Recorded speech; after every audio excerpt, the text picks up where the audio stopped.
நாட்டின் பொருளாதார வளர்ச்சி நடப்பு நிதியாண்டில் 7.2% வளர்ச்சி காணும் என சர்வதேச தர ஆய்வு நிறுவனமான ஃபிட்ச் தெரிவித்துள்ளது.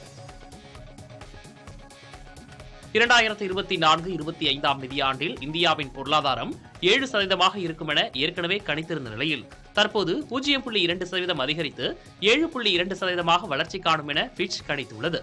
இந்தியாவை நோக்கி முதலீடுகள் அதிகரித்து வந்தாலும் கடந்த காலாண்டுகளை விட சற்று குறைவாகவே இருப்பதாக ஃபிட்ச் தெரிவித்துள்ளது. பருவமழை நன்கு பெய்யும் என்ற கணிப்புகளை சுட்டிக்காட்டியுள்ள ஃபிட்ச் வரும் நாட்களில் பணவீக்கம் குறைய வாய்ப்பிருப்பதாக தெரிவித்துள்ளது.